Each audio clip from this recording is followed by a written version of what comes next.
Pues vamos a entrar en tema. El tiempo es corto y el tema es grande. Y voy a recordar unos versículos que la vez pasada vimos. Génesis capítulo 14, versículo 1. Dice en Génesis 14:1: Aconteció en los días de Anrafel, rey de Sinar, Arioc, rey de Elazar, Kedarlaomer, rey de Elam, y Tidal, rey de Goyim, que estos hicieron guerra en Bera, rey de Sodoma, y a Birsa, rey de Gomorra, a Sinab, rey de Adma, y a Semeber, rey de Seboín, y al rey de Bela, es decir, Zoar. 14:8, libro de Génesis. Y salió el rey de Sodoma con el rey de Gomorra, el rey de Adma, el rey de Seboín y el rey de Bela, es decir, Zoar, y presentaron batalla contra ellos en el valle de Sidim. Esto es, contra Kedarlaomer, rey de Elam, Tidal, rey de Goyim, Anrafel, rey de Sinar, y Arioc, rey de Elazar, 4 reyes contra 5.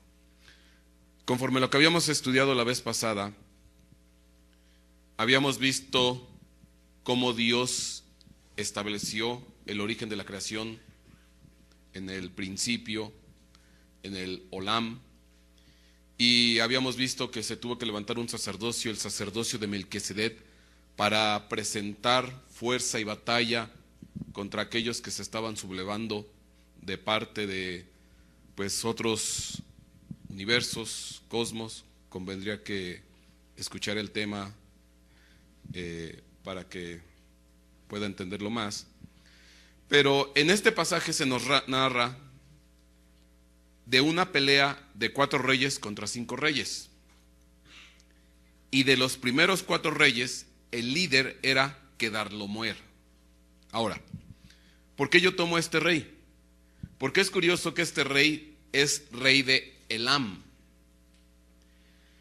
Y si vamos a la siguiente imagen, resulta ser que Elam, pues no es más que otra palabra hermana, muy similar, es más, diríamos igual a Olam.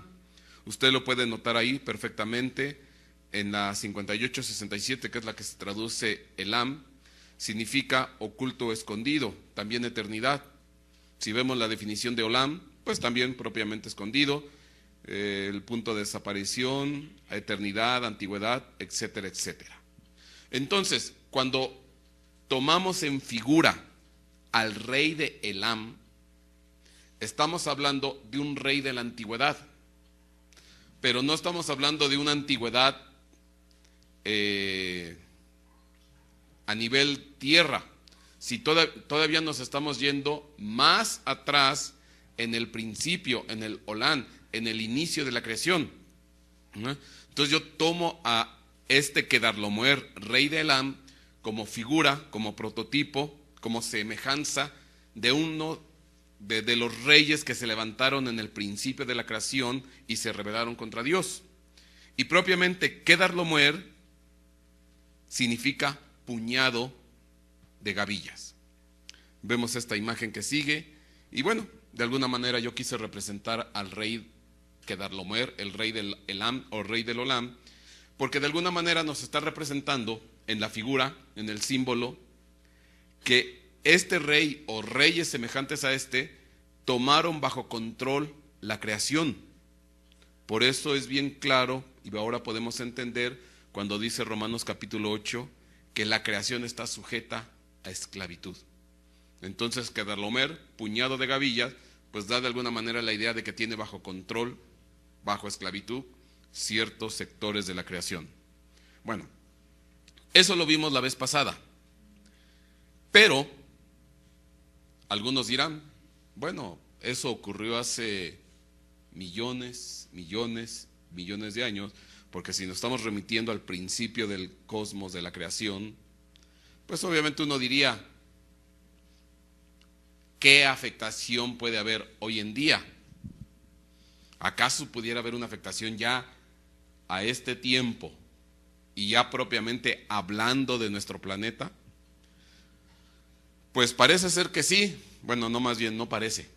Sí hay afectación. Vamos a ver la siguiente imagen. Y le estoy mostrando ahí un mapa. Y en este mapa, usted alcanza a ver ahí la ciudad de Elam. Y esta ciudad de Elam, pues en algún tiempo fue rey Kedorlaomer. Ya posteriormente Elam se asocia o se identifica con el reino persa.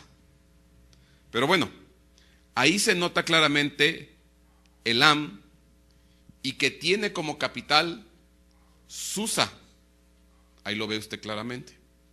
Bueno, esta es una porción, este mapa, pues de algunas ciudades, algunos lugares en el Medio Oriente, pero yo le quise enseñar esta porque aquí hay una peculiaridad bien especial. Si usted alcanza a ver ahí una línea café, esa línea café representa un camino, representa una calzada. Ahorita en el mapa no se alcanza a ver a dónde llega. Eso lo vamos a ver en unas imágenes adelante. Pero bueno, ¿por qué es interesante esto? Porque resulta ser que en Susa, capital de Elam, que por cierto, temas atrás hablamos mucho de esto, Susa, lirios, significa lirio, Elam, eternidad. Bueno, aquí en este lugar, junto al río Ulai, tiempo después, tuvo una visión Daniel. Y vemos en esta imagen Daniel capítulo 8, versículo 1, dice: en el año tercero del reinado del rey Belsasar, se me apareció a mí, Daniel, una visión, después de aquella que se me había aparecido anteriormente. Cuando miré en la visión, sucedió que al mirar yo me encontraba en la ciudadela de Susa, esto es, en la provincia de Elam, y vi en la visión que yo estaba junto al río Ulai. Alcé pues mis ojos y miré, y aquí un carnero estaba delante del río.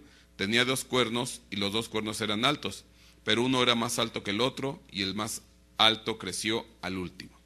Y si usted sigue leyendo este pasaje, resulta ser que para enfrentar a este carnero, sale un macho cabrío con un solo cuerno, un unicornio. Bueno, todo este tema lo desarrollamos la vez pasada. Aunque no sé si la vez pasada, no me recuerdo ahorita, especifiqué ya más literal, textual, qué representa el carnero y qué representa el macho cabrío. Creo que no lo dije tan textual como hubiera querido, por lo que recuerdo. Pero bueno, se lo dejo como comentario a reserva de que tal vez en un futuro lo volvamos a desarrollar. El macho cabrío representa el gobierno de Estados Unidos, que está centrado en Washington, D.C., donde hay un obelisco, el obelisco de Washington. El carnero representa el otro lugar de suma importancia, donde también hay un obelisco, que es el Vaticano. Entonces es el enfrentamiento de 2 poderes, los 2 más grandes poderes mundiales, representado uno por Estados Unidos, lo que es el poder económico, político y financiero, y lo que es el poder religioso. Bueno, y hasta ahí me quedo porque no tengo tiempo para desarrollar eso. Pero bueno, en esta visión, ahí está Daniel, y él está viendo esta visión. Pero ¿dónde está él? En Susa, capital de la provincia de Elam. Está en la ciudad de los lirios, en la provincia de la eternidad, junto al río de los poderosos. Vea todo el simbolismo que hay ahí. Y bueno, es curioso porque ahí, en ese lugar precisamente, Dios le mostró a Daniel esta visión. Ahora, si yo me voy a la imagen siguiente, voy a abrir el mapa. Y en este mapa que usted está viendo, usted ve la carretera, el camino. Esto es historia. Pero Usted recuerde que muchas de estas cosas son figura, sombra y figura de las cosas de arriba. Ahora, y ahí estamos viendo que se une la ciudad de Susa, y al final usted puede ver que se une con la ciudad de Sardis. Aproximadamente en el 500 años antes de Jesucristo, el imperio persa hizo, como creció notablemente el imperio persa, y de alguna manera para poder comunicarse y trasladarse y llevar noticias, llevar alimento, comercio a través de todo su imperio, hizo una calzada, hizo una carretera. Muchos alaban las carreteras romanas, que de alguna manera el mundo creció, pero los persas también eran ingenieros altamente capacitados, y ellos hicieron esta calzada que se le conoce como el Camino Real. Y esta calzada conecta la ciudad de Susa en la provincia de Elán y va atravesando por varios lugares hasta llegar a Sardis. Ahí lo ve claramente. Esta es la carretera real o el camino real. Ahora, ¿por qué es interesante esto? Porque si lo vemos desde el punto de vista espiritual, y si yo me traslado al inicio de la creación en el Olam, y me estoy dando cuenta que en el Olam hubo corrupción de algunos reyes, hubo guerra, hubo batalla, pues de alguna manera aquí se ve en pequeño un reflejo. Ahora, lo interesante sería saber qué propició esta carretera. Bueno, desde el punto de vista social y político, pues propició que hubiera contacto, era como la columna vertebral del imperio persa, porque imagínense, con una calzada, en ese tiempo, pues se pueden llevar y traer bienes materiales, la gente se puede integrar, puede viajar de una manera rápida, y esto unifica a todo el imperio. Y propicia también el desarrollo político y económico, pero también propicia la integración y el desarrollo social, religioso, cultural. O sea, hay muchos aspectos que se involucran aquí en una aparente e insignificante calzada. Ahora, desde el punto de vista espiritual, esto tiene muchas cosas. ¿Por qué? Porque resulta ser que esta carretera, ¿a dónde va a llegar? A Sardis. Bueno, usted va a preguntar, ¿y?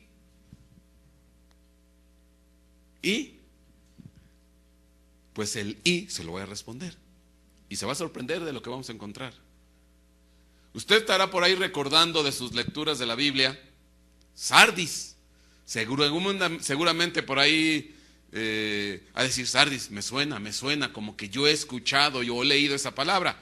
Bueno, pues le voy a recordar un poquito, vamos a refrescar la memoria. ¿Quién es Sardis? Resulta ser que Sardis es una de las tantas iglesias, una de las 7 iglesias que están ¿en dónde? Que se mencionan en el libro de Apocalipsis. Bueno, para poderlo ubicar geográficamente, le voy a mostrar este mapa mundi.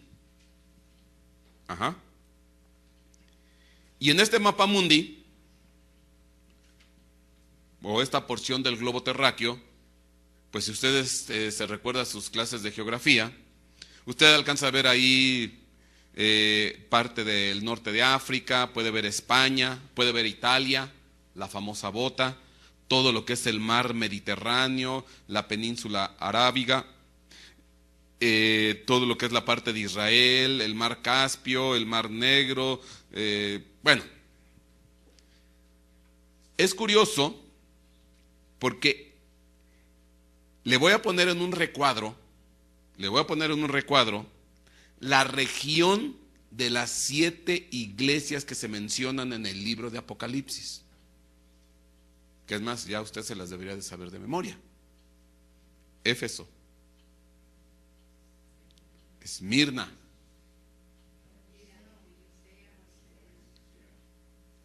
Pérgamo. Lo vamos a regresar a parvulitos, Éfeso, Esmirna, Pérgamo, Tiatira, Sardis, Filadelfia, Laodicea.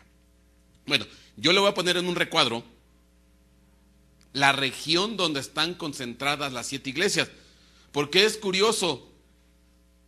A lo mejor uno piensa al leer que las iglesias están muy alejadas la una de la otra.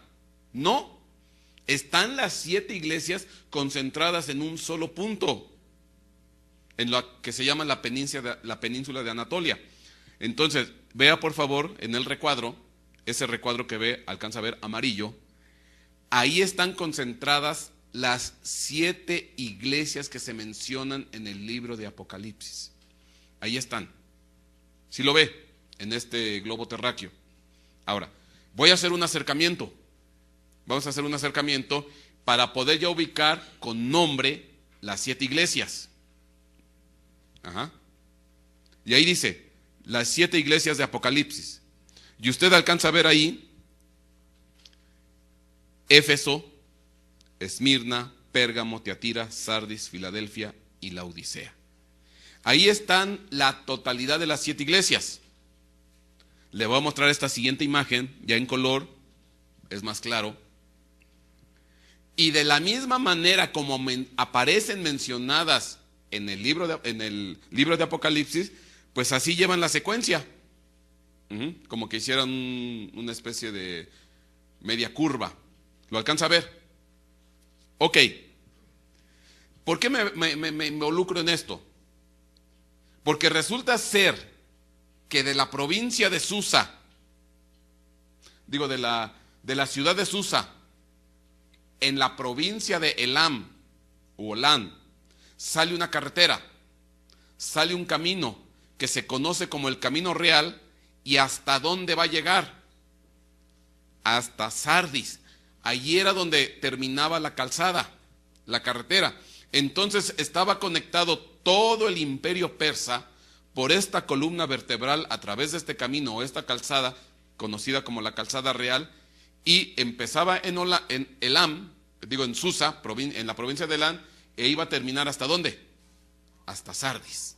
Ahora, si lo vemos desde el punto de vista espiritual, hay un vínculo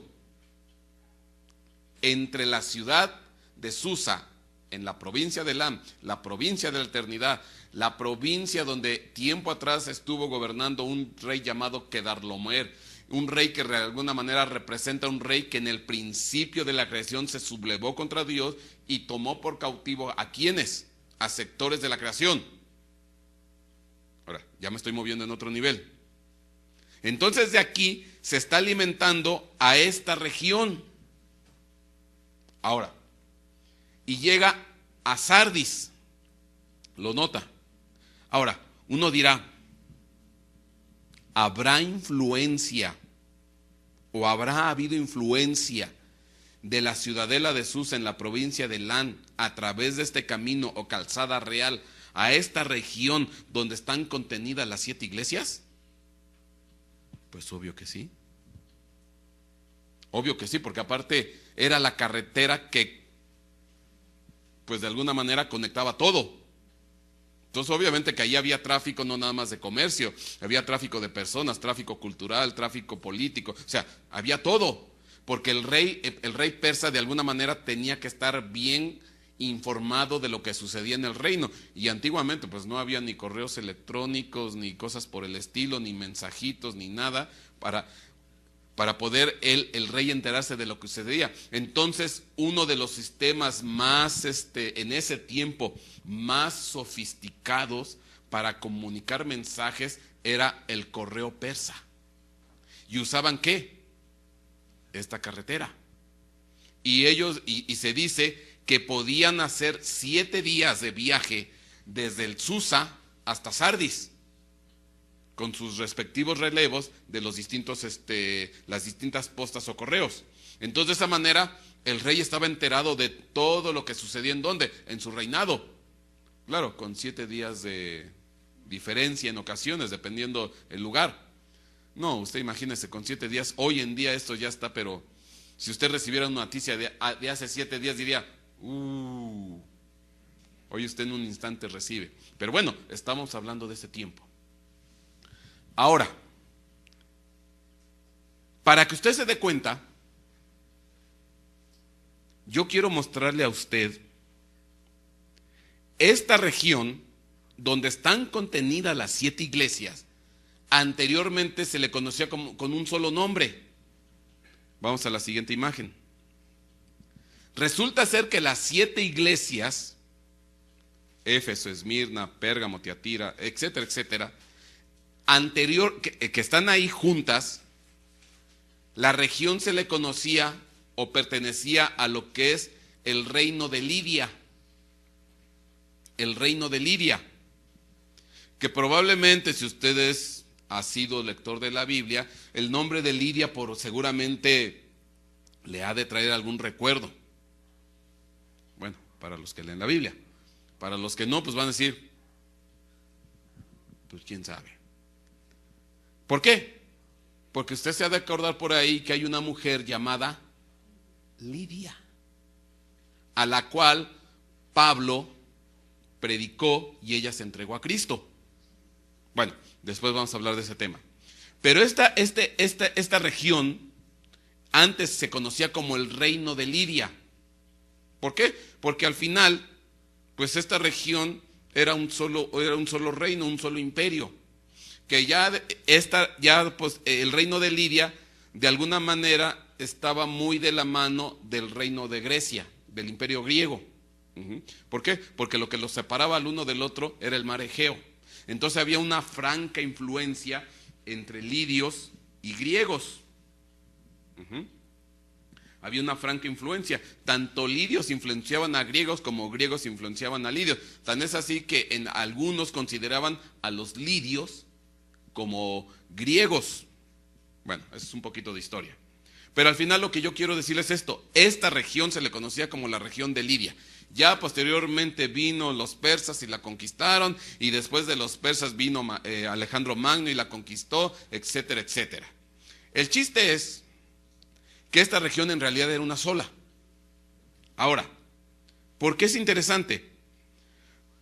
Porque el significado de la palabra Lidia, según la concordancia Strong, el número 3070, la palabra Lidia significa dolores de parto.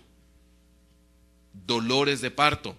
Ahora, tenga en mente, estamos hablando que esta región Lidia, donde están contenidas las 7 iglesias de Apocalipsis, están conectadas con la provincia de Susa, que pertenece con la ciudad de Susa, que pertenece a la provincia de Olam. Ahora, trasládelo al ámbito espiritual. Entonces será que las 7 iglesias de Apocalipsis de alguna manera tienen influencia, tienen de alguna manera que ver el reino o los principios del Olam, y en este caso no del Olam bueno, por decirlo así, sino del Olam corrupto, porque en este Olam, o mejor dicho, Elam, reinaba ¿quiénes? Pues los persas, y entre ellos reinaba ¿quién?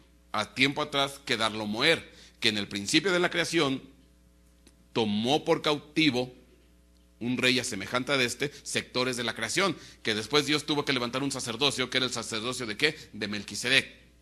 Todo eso lo vimos la vez pasada. ¿Será que de alguna manera esta región se ve alimentada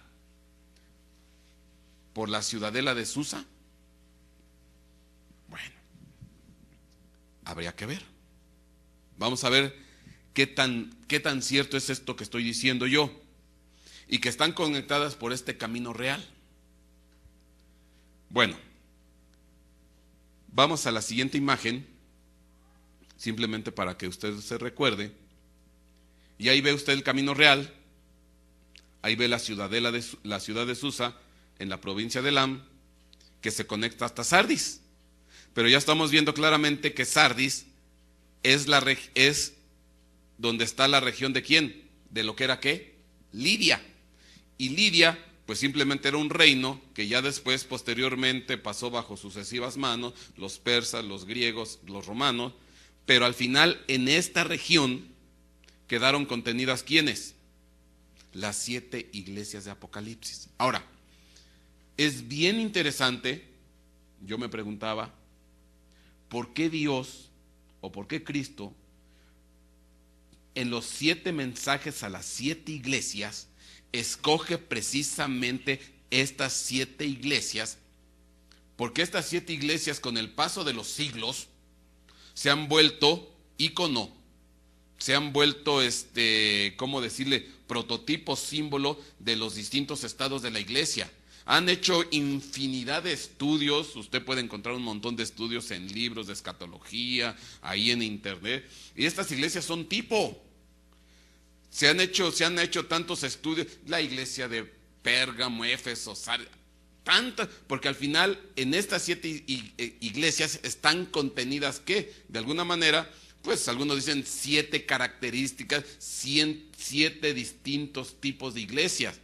Y también han hecho aplicaciones a través de una manera histórica. Dicen que, por ejemplo, que si la iglesia de Sardis representa la Edad Media, que si la iglesia de Filadelfia, o sea, hasta le han dado un desarrollo histórico, según las distintas épocas. Y entonces estas iglesias se volvieron tipo o prototipo para la enseñanza de la escatología. Y no hay escatólogo que no se mete a estudiar, a enseñar escatología, que no tenga que hablar de las iglesias de Asia, de las iglesias de Apocalipsis. Pero yo me pregunto, ¿y por qué Jesucristo escogió precisamente esas 7 iglesias? Porque iglesias cristianas en el tiempo de Cristo, ¿cuántas había? Un montón. Y es más, estas iglesias ni siquiera están contenidas en el ámbito de Palestina. Ni siquiera están contenidas dentro de la influencia de los israelitas. Estas iglesias son totalmente ajenas y afuera de ¿quién? De lo que es el ámbito de Israel. Y son las que Jesucristo usa como ejemplo para enseñarnos acerca de los distintos tipos de iglesias. Y resulta ser que están contenidas precisamente en esta región que anteriormente era Lidia. Bueno, yo no sé si usted alguna vez se preguntó eso, pero yo sí me lo he preguntado. ¿Y por qué precisamente estas 7 iglesias? Porque es curioso, al final no están muy lejos las unas de las otras. Están dentro de la misma región, el mismo país, el mismo imperio. Pero a mí lo que me brincaba, o me llamaba la atención, que al final, a través del camino real, están conectadas con el Elam. Bueno, a lo mejor yo soy el único loquito que ve esto, pero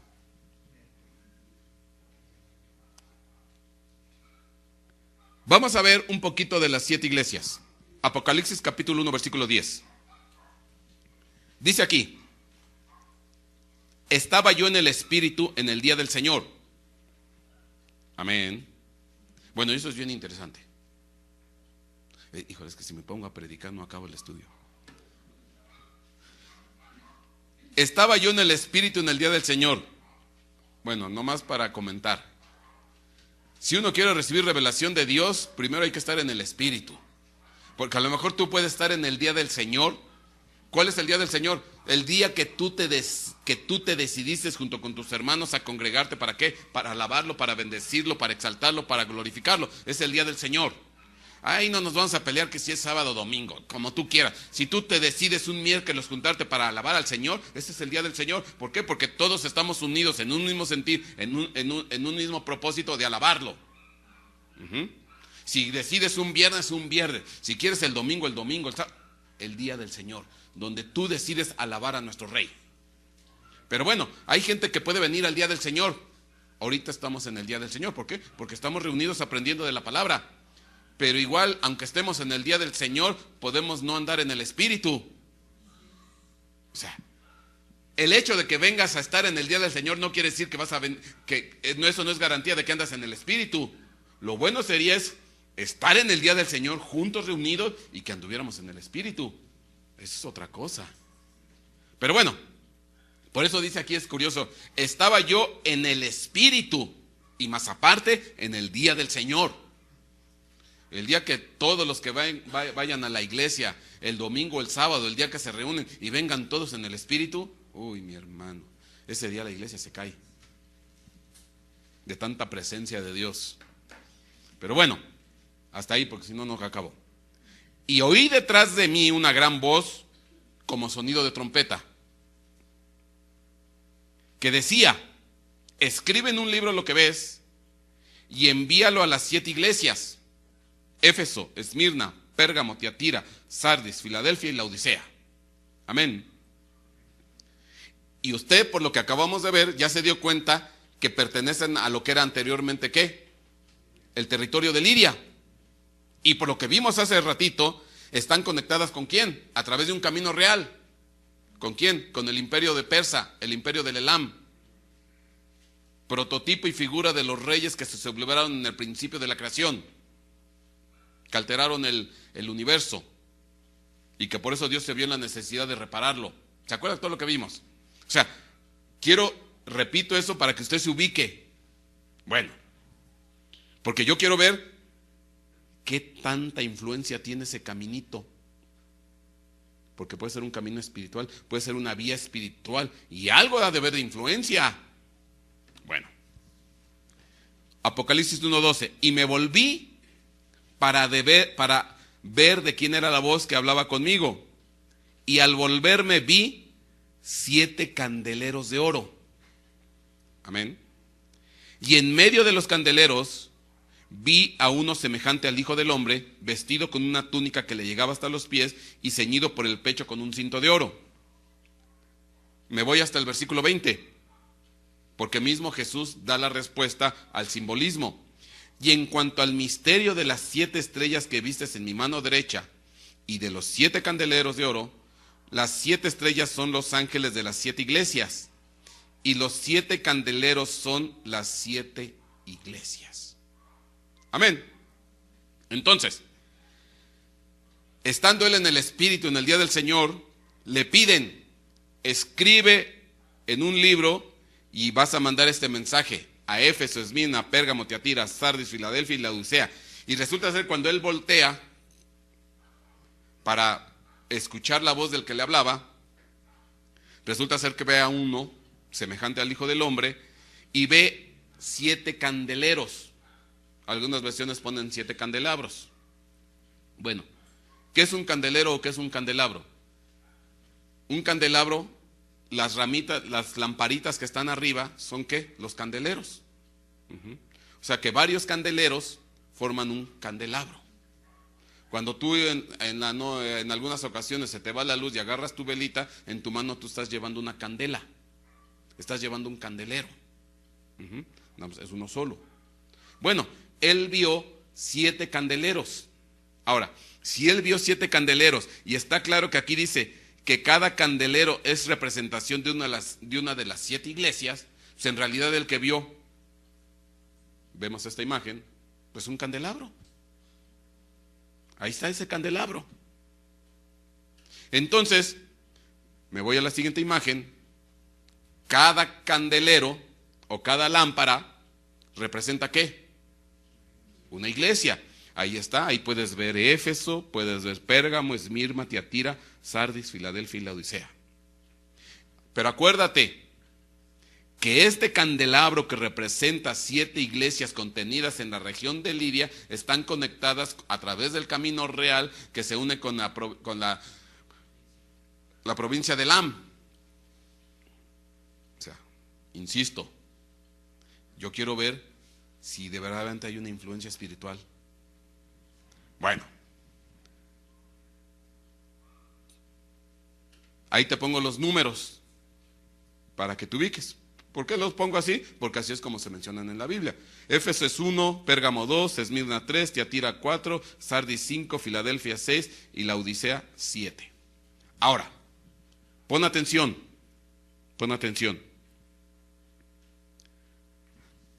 Así es como se menciona en la Biblia. Así está escrito. Yo no estoy aquí inventando nada. Ahora, si lo que se está viendo es un candelabro y cada lámpara o cada candelero o candela representa una de las iglesias, bueno, y esto representa el universo de la iglesia en sus distintas facetas o características, dígase a través de la historia o a través de características espirituales, yo tengo una pregunta. ¿Cuál es el fundamento de esta iglesia? ¿Cuál es el pilar que sostiene todo? ¿Qué iglesia? Tiatira. ¿Estamos de acuerdo? Ese es el pilar, fundamento, pues es el que ahí le tocó. Es el 4. Pues así le tocó. Si te lo pinto para que lo puedas ubicar, te lo pinté hasta de morado. Ahí está. Ese es la caña central, es la columna vertebral de las 7 iglesias. Yo no estoy diciendo nada raro. Así está desarrollado esto. Y uno se pregunta, ¿será cierto eso? ¿Por qué? Porque resulta ser que la caña central corresponde con ¿qué iglesia? Tiatira. Bueno, sería interesante ver qué representa Tiatira. Vámonos a la iglesia de Tiatira. Apocalipsis capítulo 2, versículo 18. Y escribe al ángel de la iglesia en Tiatira: el Hijo de Dios, que tiene ojos como llama de fuego y cuyos pies son semejantes al bronce bruñido, dice esto: yo conozco tus obras, tu amor, tu fe, tu servicio y tu perseverancia, y que tus obras recientes son mayores que las primeras. Pero tengo esto contra ti, que toleras a esa mujer Jezabel, que se dice ser profetisa, y enseña y seduce a mis siervos a que cometan actos inmorales y que coman cosas sacrificadas a los ídolos. Le he dado tiempo para arrepentirse y no quiere arrepentirse de su inmoralidad. Mira, la postraré en cama, y a los que cometen adulterio con ella los arrojaré en gran tribulación si no se arrepienten de las obras de ella. Y a sus hijos mataré con pestilencia, y todas las iglesias sabrán que yo soy el que escudriña las mentes y los corazones, y os daré a cada uno según vuestras obras. Pero a vosotros, a los demás que están en Tiatira, a cuantos no tienen esta doctrina, no todos andaban torcidos, había gente que estaba sana, que no han conocido las cosas profundas de Satanás, como ellos las llaman, os digo, no os impongo otra carga. No obstante, lo que tenéis, retenedlo hasta que yo venga. Y al vencedor, al que guardare mis obras hasta el fin, le daré autoridad sobre las naciones, y las regirán con vara de hierro, como los vasos del alfarero son hechos pedazos, como yo también he recibido autoridad de mi Padre. Y le daré el lucero de la mañana. El que tiene oído, oiga lo que el Espíritu dice a las iglesias. Oiga. ¿Le gusta eso para fundamento de la iglesia? ¿Le gusta eso para soporte, espina central, puntal de apoyo de toda la iglesia? Un espíritu de Jezabel representado por un espíritu de matriarcado.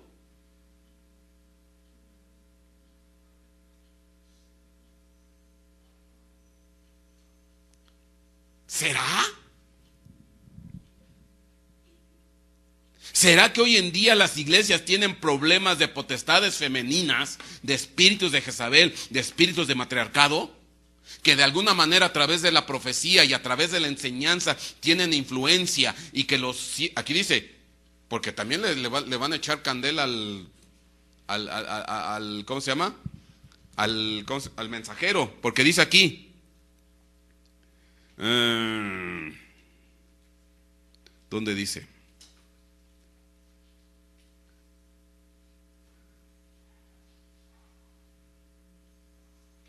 Ay, no, ya no lo encontré. Porque también le reclama al mensajero, dice, pero tengo esto contra ti, toleras a esa mujer Jezabel. Entonces también van sobre ¿de quién? Sobre el siervo de la iglesia. ¿Que tolera qué? El espíritu de Jezabel. Si no la toleraras tú, no habría problema, pero por cuando tú lo toleras, aquí hay problema, hay conflicto, que la estás, ¿qué? Tolerando. Y tantito que a esta le dan vía, pues ya se metió, ya está controlando, ya se está metiendo, ya está enseñando cosas raras, ya está profetizando, ya está haciendo muchas cosas.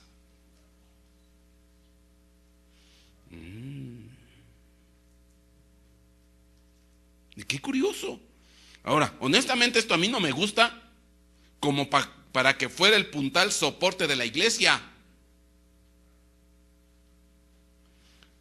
Pues te voy a decir algo. Desafortunadamente, muchas iglesias están siendo sujetas de control demoníaco a través de un espíritu jezabélico. ¡No es cierto!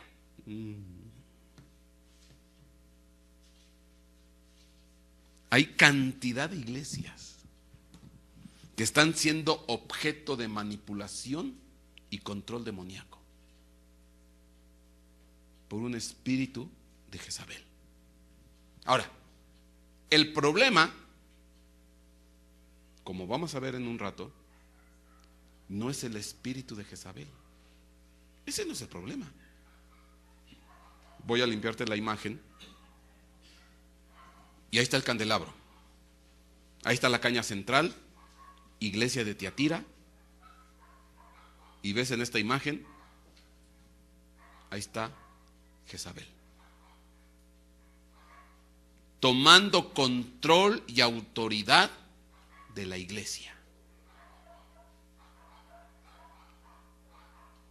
Y el que le está permitiendo el control por cuanto la está tolerando, ¿quién es? El encargado de la iglesia.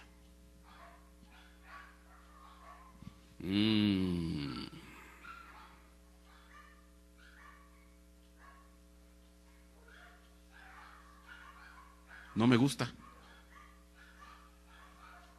No me gusta esto. Porque si esto es así, cantidad de iglesias sutilmente hay potestades femeninas usurpando posiciones y ejerciendo control sutilmente. Cuando Dios instituyó que el que debe de ejercer el sacerdocio, el señorío y el control de la iglesia es un varón. Pero si el varón empieza a tolerar, pues también le van a dar candela al varón. Por cuanto toleras a esa mujer Jezabel. Entonces, no me gusta este candelabro.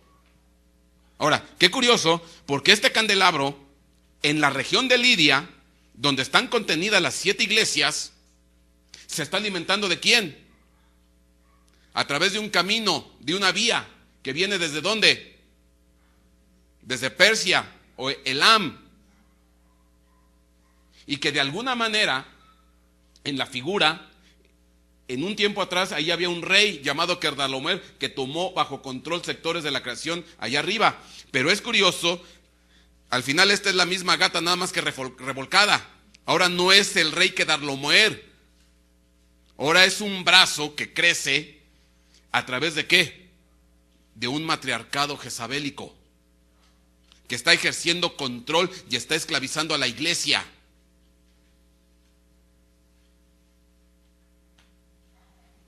Amén.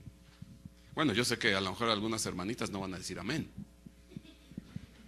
Van a decir, vuélvalo a invitar, pastor. Perdóname, pero es que esto es así. Esto está más claro que el agua. Bueno, para mí está claro. Fíjate en esta siguiente figura. Te voy a dar la definición de Jezabel. Jezabel está compuesta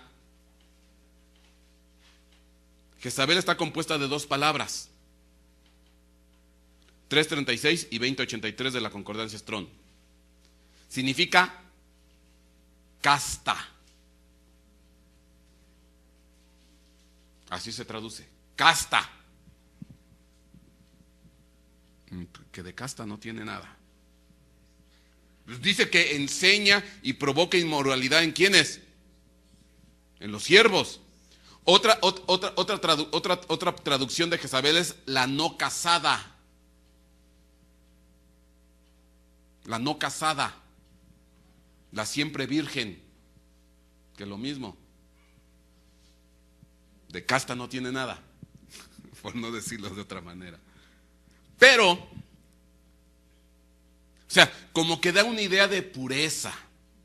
Da una idea de pulcritud espiritual. Ella no se junta con el sexo opuesto. Pero espérame. Vamos a analizar las dos palabras que componen a Jezabel. La primera es la 336, que literalmente significa isla. Isla, así como se oye. Isla. Y la otra, 2083, Zebul, morada. Entonces, si yo te hago la combinación de las dos palabras, isla y morada, pues la que vive en una isla o la que habita en una isla. O que tiene su casa o morada en donde, en una isla.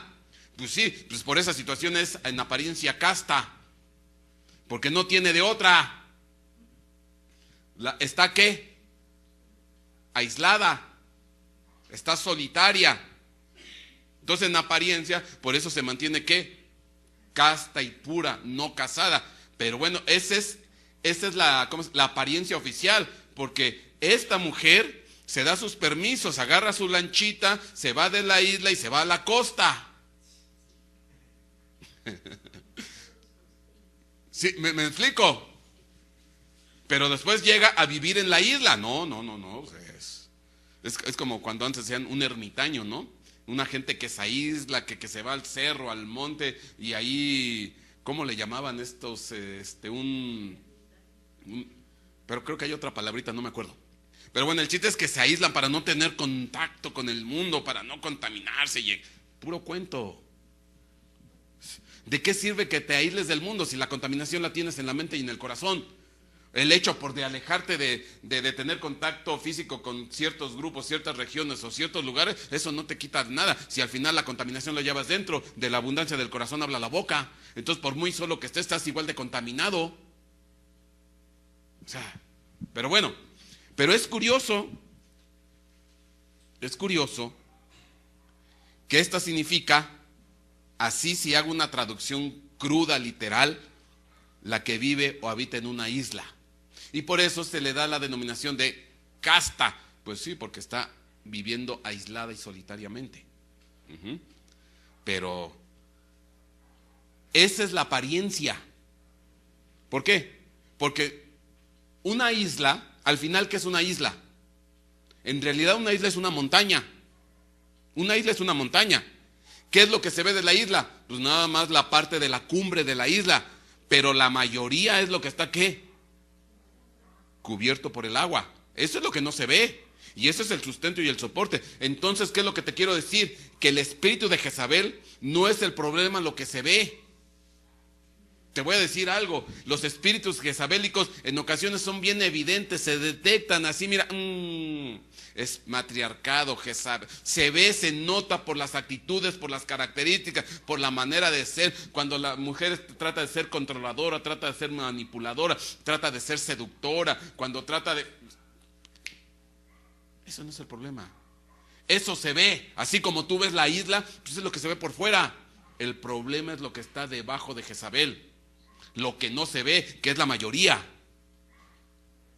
En ocasiones uno en la iglesia está reprendiendo espíritu de Jezabel y no más es más que podar el pasto. Podas el pasto y ok, ya lo dejas parejito, pero al rato vuelve a crecer. Lo bueno sería para que no creciera es que arrancar todo de raíz. Entonces hay potestades que están debajo de Jezabel, que son las que le dan apoyo y le dan sustento al espíritu de Jezabel. Y habría que ver qué potestades son las que están debajo de Jezabel, que son las que están levantando e impulsando a este espíritu. ¿Sí te das cuenta? Por eso el problema no es el espíritu de Jezabel, se nota. Perdón, bueno, alguien que ya tiene un poquito de criterio y un poquito de discernimiento y algunos años en el evangelio se cuenta, esta hermana Anita padece de jezabelismo.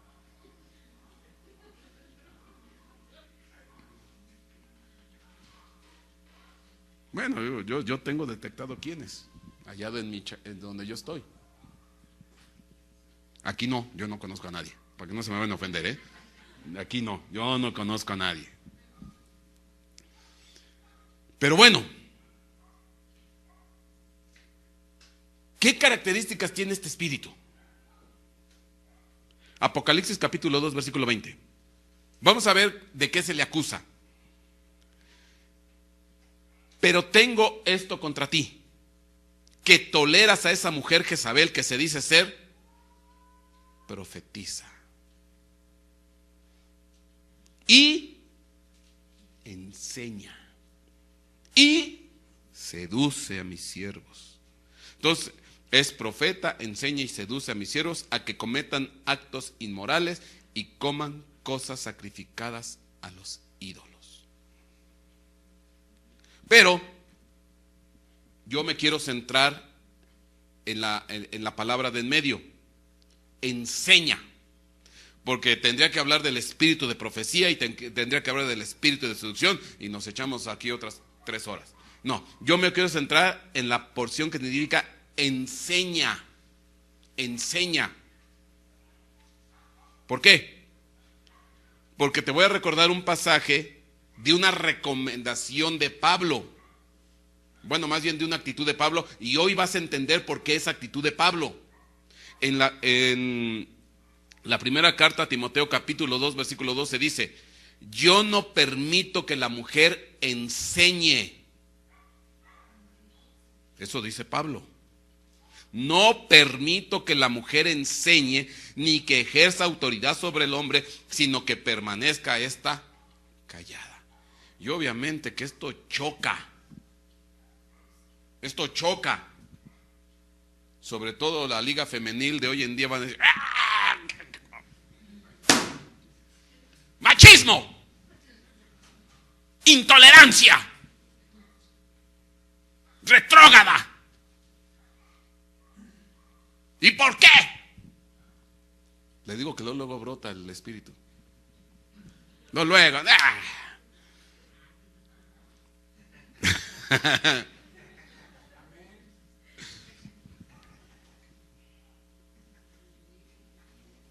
¿Por qué Pablo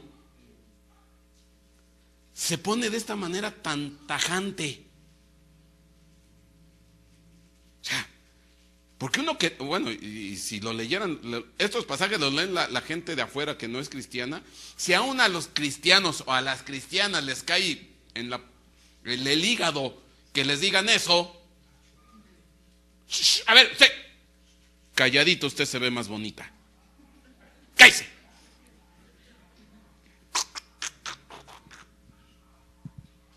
Si aún a las cristianas les choca, imagínate qué dirán allá afuera. Aquí se nos enseña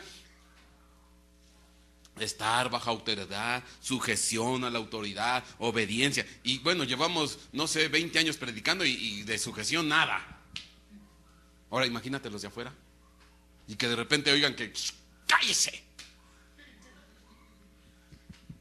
Bueno, hoy te voy a explicar por qué. ¿Por qué es este versículo? Lo que pasa es que hay que entender el texto, el contexto y todo lo que está aquí involucrado. Porque resulta ser, o sea, obviamente que si Pablo hubiera estado en la iglesia de Tiatira, ¿qué espíritu de Jezabel se hubiera levantado? Ninguno. Porque como le dijo a Timoteo, yo no permito que la mujer enseñe. O sea, yo sí no tolero. ¿Y cuál es el reclamo contra el siervo de Tiatira? Que tolera que esa mujer, ¿qué? Enseñe. No, hombre, santa cuadrada le hubiera puesto Pablo al pastor de la iglesia de Tiatira. Pero bueno, vamos a entender. Primera carta a Timoteo capítulo 1 versículo 3. Porque en Timoteo 2:12 se nos dice: yo no permito que la mujer enseñe ni que ejerza autoridad sobre el hombre, sino que permanezca callada. Pero versículos atrás, en esa misma carta, ahí Pablo externa algunas recomendaciones también a Timoteo. Ahí en 1:3 dice: como te rogué al partir para Macedonia, que te quedaras en Éfeso. Es la misma carta, estamos en la misma carta. Como te rogué al partir para Macedonia, que te quedaras en Éfeso, para que instruyeras a algunos que no enseñaran doctrinas extrañas. Entonces, en la carta a Timoteo hay un conflicto, hay un problema, hay una situación. Sigo leyendo. Que no enseñen doctrinas extrañas, ni prestaran atención a mitos y genealogías interminables, lo que da lugar a discusiones inútiles en vez de hacer avanzar el plan de Dios, que es por fe. Así te encargo ahora. Pero el propósito de nuestra instrucción o de nuestra enseñanza es el amor nacido de un corazón puro, de una buena conciencia y de una fe sincera. Pues algunos, desviándose de estas cosas, se han apartado hacia una vana palabrería, queriendo ser maestros de la ley, aunque no entienden lo que dicen ni las cosas acerca de las cuales hacen declaraciones categóricas. Entonces, dentro de lo que se habla en la carta a Timoteo y de las recomendaciones que le da Pablo a Timoteo, le dice: mira, quédate en Éfeso, porque aquí en Éfeso algunos están enseñando doctrinas raras, doctrinas extrañas, se están apartando, se están desviando, se dicen ser maestros y se hablan con toda autoridad, pero están todos torcidos. No entienden lo que dicen, pero están enseñando. Tú tienes que estar cuidando esto, porque están hablando cosas raras. Y en ese contexto más adelante dice: yo no permito que la mujer enseñe. No nada más la mujer, también ¿quiénes? Los que se decían ser ¿qué? Maestros. Entonces no nada más era conflicto contra la mujer, sino también se da una recomendación, y por eso Pablo deja encargado a Timoteo, dice: abusado con esos que dicen que son maestros, porque ya están torciendo y están diciendo pura cosa rara. Abusado. Es más, quédate aquí, yo tengo que irme a Macedonia, pero tú te tienes que encargar de esto. Entonces, primera, no nada más está contra la mujer, también está contra ¿quiénes? Contra los varones que están enseñando, que se dicen ser maestros. ¿Por qué? Porque aquí hay un problema de ¿qué? De falsa doctrina, de falsa enseñanza, de doctrina torcida. Amén. Entonces, pero yo me pregunto, ¿y por qué se estaba dando esa enseñanza falsa? Ahora, lo que sí es cierto, una de las características por las cuales un espíritu de Jezabel empieza a controlar es a través de ¿qué? De la enseñanza. A través de la enseñanza. Por eso dice Pablo: tú toleras, en la carta a Tiatira, toleras a esa mujer que se dice ser profetisa y enseña y seduce a mis hijos. Entonces Jezabel es una maestra, y que a través de la enseñanza está corrompiendo. Bueno, es curioso,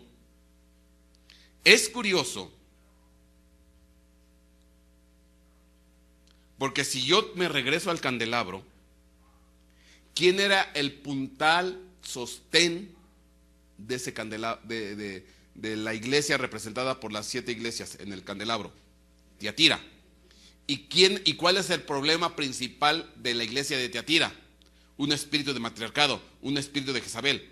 Entonces, y esas 7 iglesias están contenidas en una región que se llamaba ¿qué?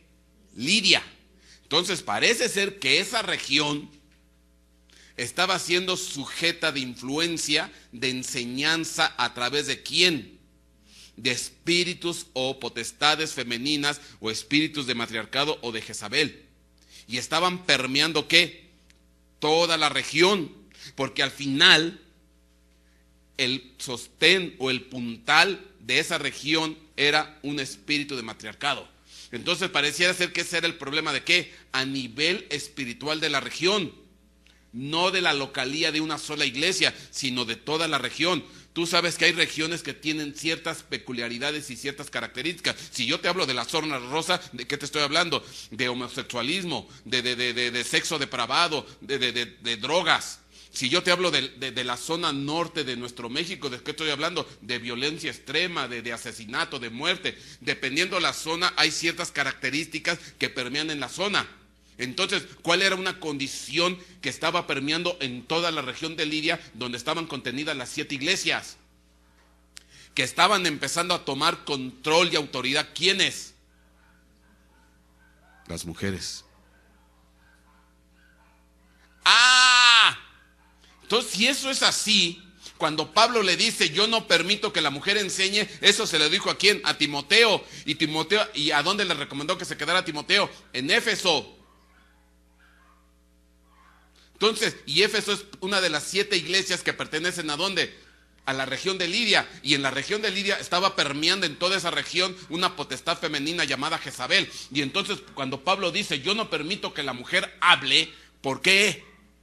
No es que estuviera en contra de la mujer, la estaba protegiendo. ¿De qué la estaba protegiendo? Porque lo que estaba pululando en el ámbito espiritual era ¿qué? Espíritus de Jezabel que estaban controlando y estaban ejerciendo influencia y pervirtiendo a las distintas iglesias a través de espíritus de profecía, a través de enseñanza y a través de seducción. Y entonces muchos estaban cayendo. Ese era lo que estaba imperando en la región. Entonces cuando Pablo le dice que se calle la mujer, yo no permito, no es porque tenga nada contra la mujer, al contrario, la estaba protegiendo de que fuera sujeta ¿de qué? De manipulación. Acuérdate que no tenemos lucha contra carne y sangre, sino principados, potestades, huestes de maldad, gobernadores de las tinieblas que están en los lugares celestes. Y unas huestes de maldad era un espíritu de Jezabel que estaba permeando ¿en dónde? En la región de Lidia, donde están contenidas las 7 iglesias. Entonces no es que Pablo fuera machista, al contrario, las estaba protegiendo.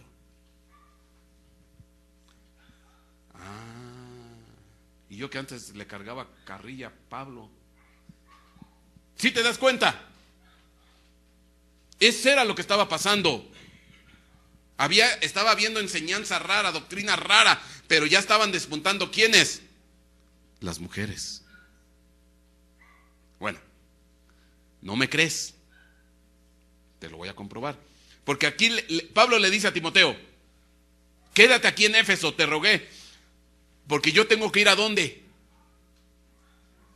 A Macedonia. Yo tengo que ir a Macedonia. Bueno, vamos a ver el mapita. Lo mismo.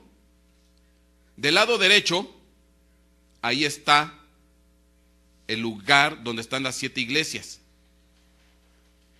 Y ahí donde empieza, ahí está Éfeso. Y te mando una flechita a Macedonia. Pero la flechita llega a Filipos, porque resulta ser que la primera ciudad de Macedonia, que es el sector naranja que tú ves ahí, la primera ciudad a donde llega Pablo es a Filipos. Es la primera ciudad a donde llega, a Filipos, ciudad de Macedonia. Y entonces mientras Timoteo se quede en Éfeso, atendiendo esta situación de doctrinas extrañas y raras, que es parte de la región de Lidia. Bueno, fíjate por favor, porque aquí hay un detalle bien especial. Hasta lo que te estoy diciendo, en la región de Lidia, donde están las 7 iglesias, lo que estaba permeando en el ámbito espiritual eran unas potestades femeninas que se estaban manifestando a través de un espíritu de Jezabel. Del otro lado, Macedonia, que ya estamos hablando del imperio griego, había otra potestad que controlaba esa situación. O sea, cada quien tenía su potestad femenina. ¿Cuál era la potestad que estaba gobernando el otro lado? Atenea. De hecho, ahí te pongo en una flecha blanca la ciudad de Atenas.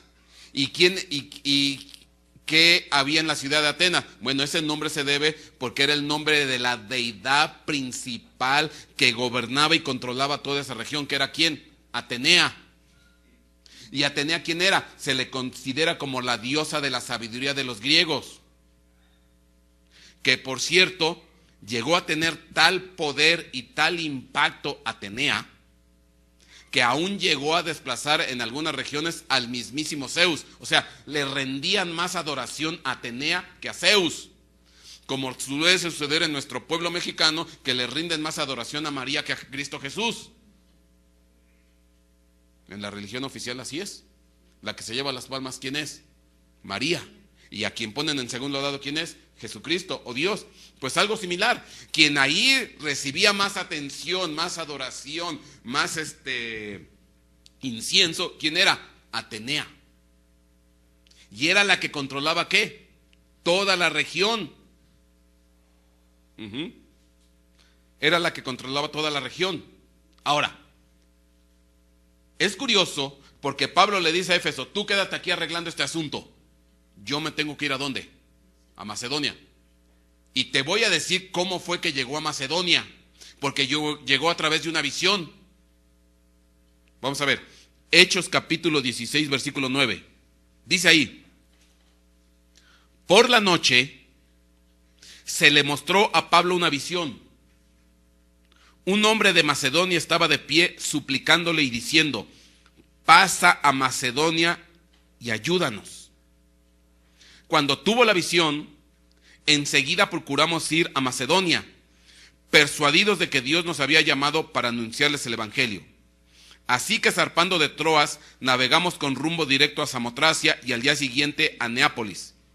Y de allí a Filipos, que es donde llegaron, que es una ciudad principal de la provincia de Macedonia, una colonia romana. Y en esta ciudad nos quedamos por varios días. ¿Por qué situación Pablo fue a llegar a Macedonia y sobre todo ahí a Filipos? Una visión. ¿Cuál era la visión? De un hombre que le pedía ayuda. Ahora, yo te invito, empieza a leer el libro de los Hechos a partir de Hechos 16:9 y no está en ningún momento la situación de que Pablo haya llegado a visitar a un hombre a ayudarlo. No aparece la narración de esa situación, de ese hecho. Y eso que fue lo principal que lo llevó ¿a dónde? De un hombre pidiéndole ¿qué? Ayuda. Y tú empiezas a leer el libro de los Hechos a partir de ahí, y no está en ningún lugar que él haya llegado con un varón que le haya pedido ayuda. Se mencionan otros hechos, fue metido a la cárcel, ahí fue donde lo metieron en el cepo, ahí fue donde se encontró con la Lidia y le compartió del evangelio. O sea, hay varios sucesos que ocurrieron, pero nunca se menciona que haya tenido contacto con quién, con un hombre que le haya pedido ayuda. Y uno dice, y yo me acuerdo que años atrás yo decía, ¿y dónde está el hombre que le pidió ayuda? Nunca se menciona. Y uno dice, y eso fue lo que lo llevó a Macedonia.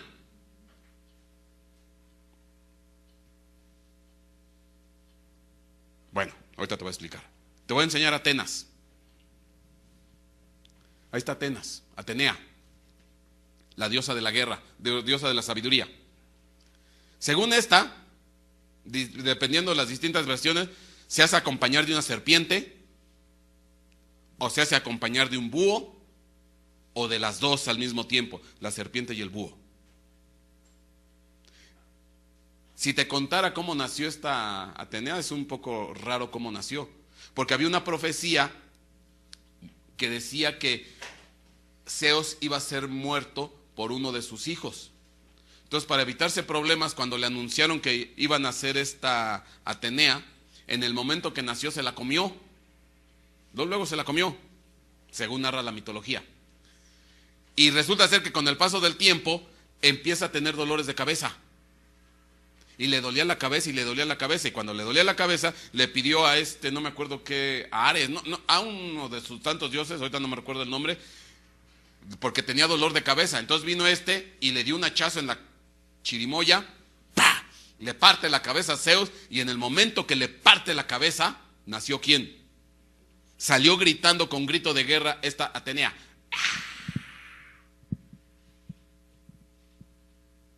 Así nació, pero ya nació adulta, no nació bebé. Nació ya en forma adulta, y esa fue la forma como nació. De ahí viene también una situación, esto es histórico, por qué en ocasiones las mujeres se vuelven el dolor de cabeza de los hombres. A Zeus le dolía la cabeza.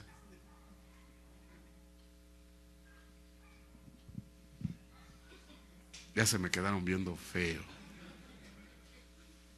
¿Por qué en ocasiones los espíritus jezabélicos se vuelven el dolor de cabeza de los pastores en las iglesias? Ahora, qué curioso.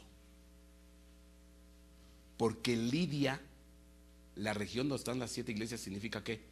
Dolores de parto. Y qué curioso, porque la manera como nació Atenea fue a través de un hachazo en la cachirimoya de Zeus. Bueno, espérame. Te voy a dar rápido ciertas características de Atenea, porque ya se nos está acabando el tiempo. Dice, en la mitología griega, Atenea es hija de Zeus y nació ya adulta. De su frente, cuando Hefesto, es el que te decía, le abrió la cabeza con un hacha para curarlo de los dolores que le atormentaban. Atenea es la diosa de la sabiduría, de las artes y de la artesanía. Acuérdate de eso. Atenea es la diosa de la sabiduría, de las artes y de la artesanía. Representa la inteligencia creadora, es patrona de los ceramistas, de los tejedores, constructores y otros artesanos. Es una diosa guerrera, pero carece de carácter violento y reflexivo de Ares, sino que se sirve de la valentía prudente como se aprecia en la Ilíada. Bueno, ahí dan características, ¿no? Hija de Zeus. Y dice, es la más sabia entre los dioses y humanos, diosa de la sabiduría, del trabajo incesante y de la virginidad casi terrible. Es otra Jezabel, casta. Esa era característica de Atenea. Diosa de la sabiduría, del trabajo incesante y de la virginidad casi terrible. Es un carácter legendario menor, pero una mayor concentración simbólica. Marcial, moral, justa, artesana, sabia. Su importancia es casi tanta como la de Hera y más en Atenas como protectora de la ciudad. De Macedonia a Esparta, sola la supera Zeus. Es una virgen majestuosa de rostro bello pero severo. Sus ojos son gris claro, su cuerpo fuerte pero con gracia, o armada o con un uso para tejer. Y por cierto, ahí viene una historia muy curiosa, porque resulta ser que tuvo una competencia para tejer con una mujer de Lidia, la región que te estoy hablando. Porque Lidia, esta mujer se decía que era muy buena tejedora y que le podía ganar a la misma Atenea. Total que entraron en competencia. Llegó un momento en que le dio mucho coraje a Atenea y dice que la convierte en araña. Pero bueno, esa es parte de la filosofía. Ahora, la pregunta es, ¿quién controlaba toda esa región? Atenea. ¿Por qué visión llevaron a Pablo a Macedonia? Porque un hombre estaba pidiendo ¿qué? Oye, ¿no será que ese varón estaba representando la opresión de los hombres sujetos al espíritu de matriarcado jezabélico gobernado por Atenea? Porque nunca se menciona en realidad en la Biblia que Pablo ha llegado ¿con quién? Con un varón, y que esa visión representa el dolor o el sufrimiento al cual estaban siendo sujetos a varones o algunos varones, el espíritu de los varones que estaba siendo controlado por un matriarcado llamado Atenea, y que por eso lo llevaron allá. Es curioso porque ¿cuál fue la primera persona que se convirtió al evangelio en Macedonia, especialmente en Filipos? Dice Hechos 16:13, y en el día de reposo salimos fuera de la puerta a la orilla de un río donde pensábamos que habría un lugar de oración. Nos sentamos y comenzamos a hablar a las mujeres que se habían reunido. Y estaba escuchando cierta mujer llamada Lidia. ¿Cómo se llamaba la mujer? ¿Y cómo se llama la región donde están contenidas las 7 iglesias de Apocalipsis? Lidia. ¿Y cómo se llama la iglesia puntal soporte del candelabro que se forma en las 7 iglesias? ¿Qué iglesia es? Tiatira. ¿Y esta Lidia de dónde crees que es? De Tiatira. ¡Qué casualidad! Entonces Lidia, ¿dónde crees que ejercía su oficio? Dice Lidia, de la ciudad de Tiatira, vendedora de telas de púrpura. Entonces, ¿dónde crees que creció Lidia? En la ciudad de Tiatira, donde quien controlaba esa región, ¿quién era? Un espíritu jezabélico.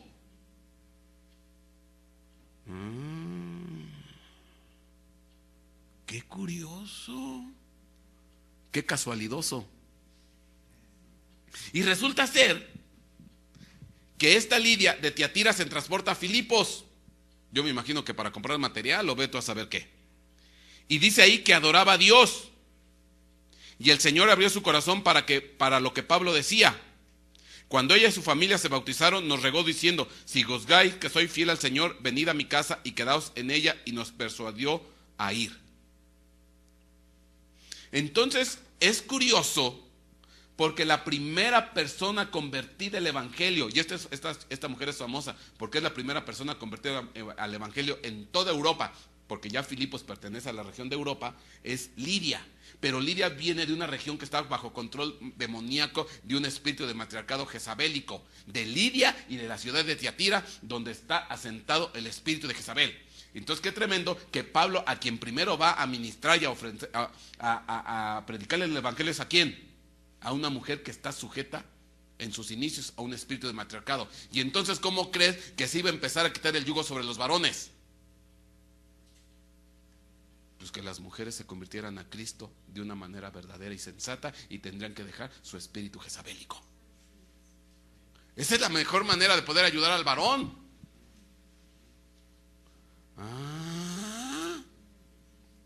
Yo sé que me están viendo algunas mujercitas feo, ya, ni modo, lo siento, pero aquí está.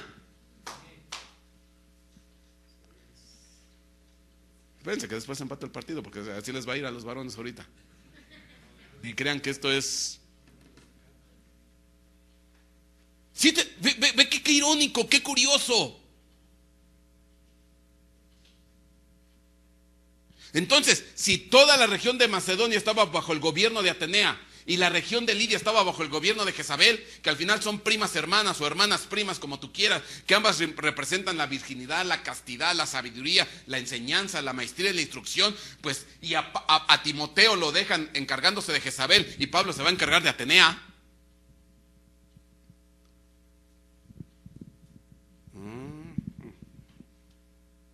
¿Te das cuenta? Entonces la visión que tuvo Pablo de un varón que le pedía ayuda, ¿qué es lo que estaba representando? Que ese era el espíritu, era la situación de que muchos varones estaban perdiendo, ya estaban siendo sujetos de control demoníaco por potestades femeninas. De un lado en la región de Lidia era Jezabel y en la región de Macedonia era ¿quién? Atenea. Y para empezar a resolver el asunto, pues ¿qué es lo mejor? Pues llegar con una mujer que viene de allá, en la región de acá, ahora sí, que viene del principado de Jezabel, pero que está metida en el principado de Atenea, para que se entregue a Cristo. Entonces le cortaron la cabeza a los espíritus jezabélicos. Ahora, ya vamos acabando. Yo te decía, lo que importa del espíritu de Jezabel no es lo que está arriba, es lo que está abajo. ¿Y qué es lo que estará abajo del espíritu de Jezabel? Proverbios capítulo 8, versículo 10. Porque dice Proverbios 8:10, la sabiduría, que en hebreo es la mujer sabia. Recibid mi instrucción, mi enseñanza, y no la plata y conocimiento antes que el oro escogido. 8:32 dice, ahora pues, hijos, escuchadme, porque bienaventurados son los que guardan mis caminos. Escuchad la instrucción, mi enseñanza, y sed sabios y no la menospreciáis. Esta es la sabiduría que estuvo con Dios haciéndolo todo. En el principio la poseía. Pero después, a partir de Proverbios capítulo 9, versículo 1, hemos hablado mucho de eso. La sabiduría ha edificado su casa y labró sus 7 columnas. Ha preparado su alimento y ha mezclado su vino y ha puesto también su mesa. Qué curioso. Qué curioso, porque ¿cuántas ciudades tenía bajo control Jezabel?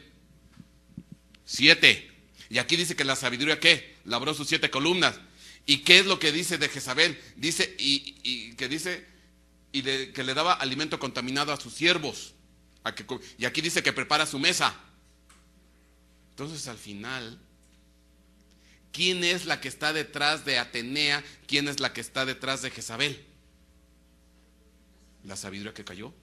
¿Y quién es Atenea y quién es Jezabel? Lo dice Proverbios 9:3. Ha enviado a sus doncellas y clama desde lugares más altos de la ciudad. El que sea simple que entre aquí, y al falto del entendimiento le dice: venid, comed de mi pan y bebed de mi vino que he mezclado. ¿Son las doncellas de quién? De la sabiduría. Y hay una doncella llamada Jezabel, hay una doncella llamada Atenea, hay una doncella llamada Guadalupe, hay una doncella llamada Diana. ¿Sí te das cuenta? Pero ¿quién es la que mueve todo?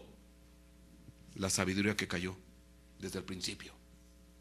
Y tiene la misma, qué curioso, porque dice, labra sus 7 columnas. Y ahí en la región de Lidia labró sus 7 iglesias.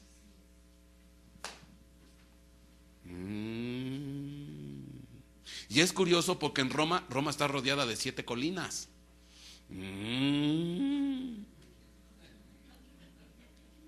La misma gata nada más que la misma sabiduría nada más que revolcada. ¿Sí te das cuenta? Bueno. Y a esta Lidia de Tiatira se convierte a Cristo. En ese momento le cortaron la cabeza a 2 potestades. Bueno, vamos a ver esta imagen. Ya estábamos terminando. Ahí está el candelabro. Ahí está la caña central, Tiatira. Obvio que esta no es la condición ideal. Este no debiera ser el candelabro. Aquí hay que hacer cambios. ¿Estamos de acuerdo? Bueno, no tengo tiempo, pero tú te puedes leer Apocalipsis 2:4, Apocalipsis 2:14, Apocalipsis 2:20, Apocalipsis 3:1 y Apocalipsis 3:17.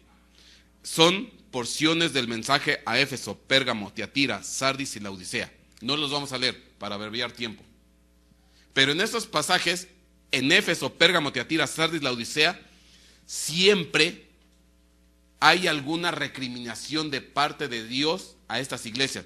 Pero tengo contra ti esto, pero tengo contra ti esto, pero tengo contra ti algunas cosas que tú permites. O sea, Éfeso, Pérgamo, Tiatira, Sardis y Laodicea se llevan una recriminación de parte de Dios. Puedes leerlo. Las únicas 2 iglesias que no se llevan una recriminación es Esmirna y Filadelfia. Ahí está lo puedes ver ahí. No vamos a leer los 2 textos para abreviar, pero las únicas 2 iglesias que no se llevan una amonestación de parte de Jesús es Esmirna y Filadelfia. Ahora, es obvio que entonces cualquiera de estas 2 iglesias, Esmirna o Filadelfia, debiera de ser ¿qué? El soporte. Debiera ser soporte. O Esmirna o Filadelfia, porque son las que no se llevan recriminación. Bueno, quien debiera de ser entonces, desde esta óptica, el soporte es Esmirna. Eso sí te lo voy a leer. Apocalipsis 2:8. Escribe al ángel de la iglesia en Esmirna, el primero y el último, el que estuvo muerto y ha vuelto a la vida, dice esto: yo conozco tu tribulación y tu pobreza, pero tú eres rico, y la blasfemia de los que dicen ser judíos y no lo son, sino que son sinagoga de Satanás. No temas lo que estás por sufrir. He aquí el diablo echará a alguno de vosotros en la cárcel para que seáis probados. Tendréis tribulación por 10 días. Sé fiel hasta la muerte y yo te daré la corona de la vida. El que tiene oído, oiga con lo que el Espíritu dice a las iglesias. El vencedor no sufrirá daño de la muerte segunda. ¿Por qué? Porque la iglesia de Esmirna representa el sacrificio de nuestro Señor Jesucristo en la cruz del Calvario. Por eso dice, el que estuvo muerto y vivió y ha vuelto a la vida. Dice, no temas por lo que vas a padecer. Eres rico, pero te van a maltratar. Sé fiel hasta la muerte, vas a sufrir, vas a padecer. Entonces, Esmirna representa ¿qué? El sacrificio, sufrimiento de nuestro Señor Jesucristo. De hecho, la palabra Esmirna significa mirra, y mirra representa en la Biblia el amor sufriente. Bueno, no tengo tiempo para desarrollar eso. Pero entonces, la que debe de estar en la parte central debería de ser Esmirna, porque ¿quién debería de ser el puntal de la iglesia? Pues el sacrificio de nuestro Señor Jesucristo. Si esto es así, te pongo este candelabro, porque aquí vamos a hacer estos cambios. En este candelabro que estás viendo, pues ahí está, la que es la central, ¿quién es? Tiatira. Bueno, fíjate lo que voy a hacer. Ya se puede hacer todo esto con la tecnología. Voy a empezar a mover cosas. Voy a subir Esmirna. ¿Viste que subió? Entonces, ¿ahora qué voy a hacer? Como la moví, porque mi idea es trasladarla ¿a dónde? A la parte central. Las otras las voy a recorrer. Se mueve Pérgamo. ¿Lo ves?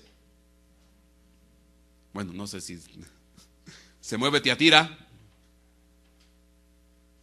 Se recorrió. Mando al centro de Esmirna. Y de abajo. Ya está. ¿Ya quedó? ¿Qué es lo único que hice? Trasladé a Esmirna al centro. Ahora, según esto, porque están numeradas del 1 al 7, ¿cuál número crees que le debiera de corresponder a Esmirna del 1 al 7?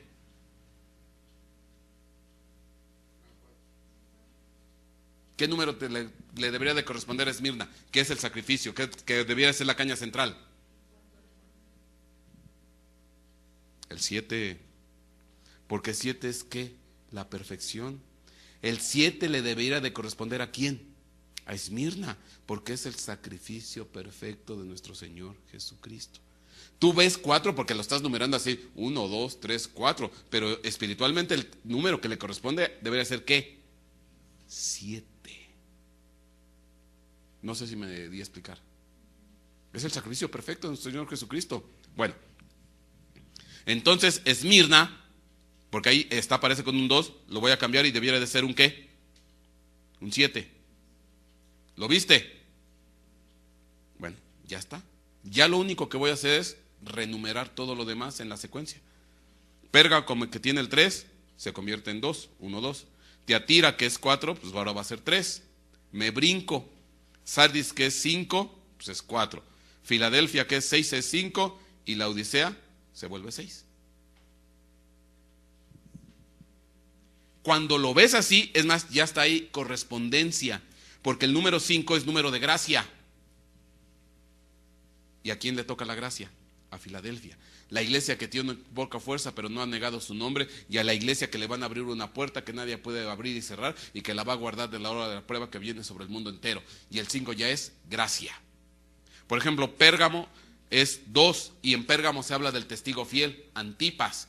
Y es curioso porque el número 2 en la Biblia representa número de testigo, porque por boca de 2 o 3 testigos se asienta una cosa. Entonces ya está ahí concordancia entre los números. Bueno, no tengo tiempo para explicar todo eso, si no me echo otra hora.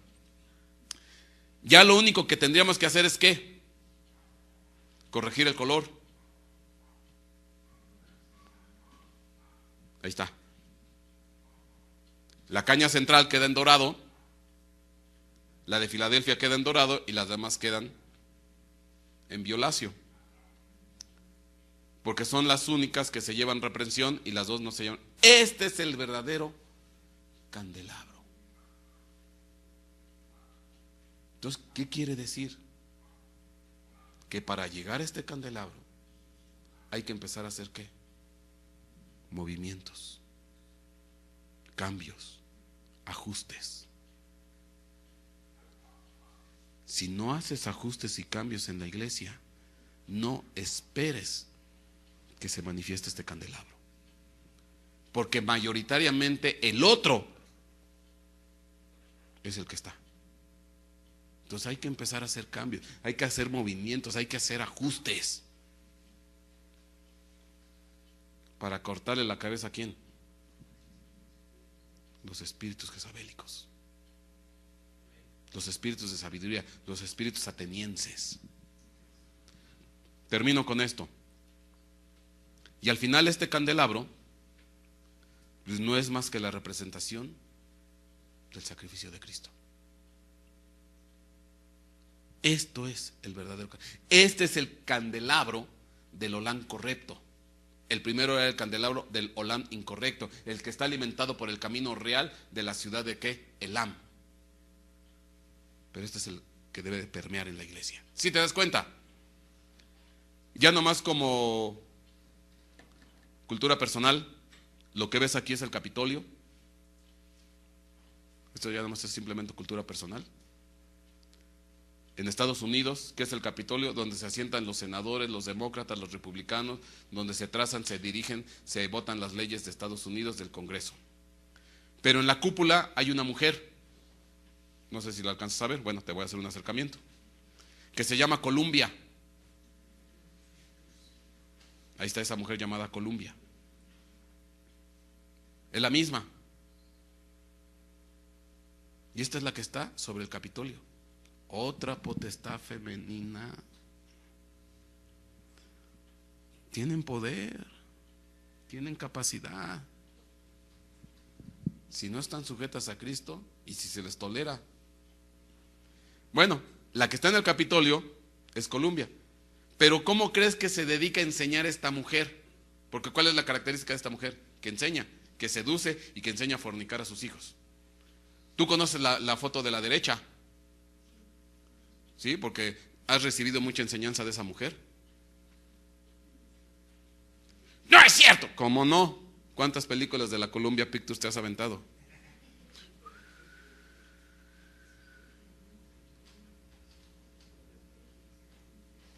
Y tiene su luz ahí de sabiduría, de enseñanza. La luz es una enseñanza.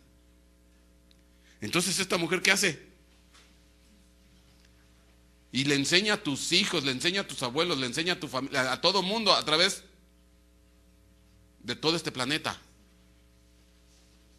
Y dime si no tiene poder de enseñanza. Dime si no tiene poder de penetración.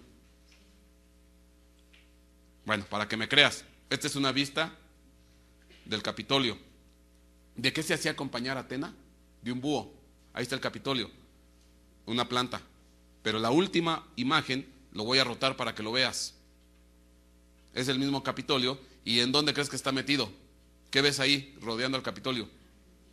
Un búho.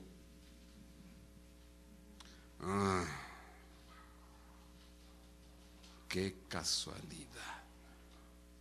¿Sí te das cuenta?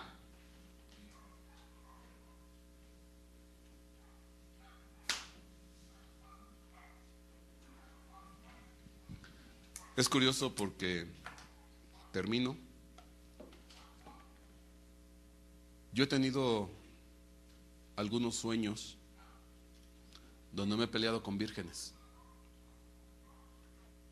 Y me he dado cada agarrón. En el sueño sí no me mido. Nomás oigo cómo crujen los huesitos. Pero me doy unos agarrones. En uno, a una le di una tranquiza. Pero en ese mismo sueño, al lado, en la parte de arriba de la casa vecina, estaba otra virgen. Y esta nomás se me quedó viendo. Porque la primera me fue a buscar, fue a tocarme hasta la casa. Bueno, pobrecita, le fue como en feria. Pero al lado estaba otra mujer acá arriba, en la azotea. Y esta nomás se me quedó viendo así. Yo entendí que me decía, todavía no, pero después nos vamos a dar un entre. Y obviamente desde que yo he estado predicando esto, se están alborotando cosas, porque no les gustan las potestades esto, porque al final es desenmascararlas. Dios me los guarde, Dios me los bendiga, nos vemos la próxima semana. Dale un aplauso al Señor.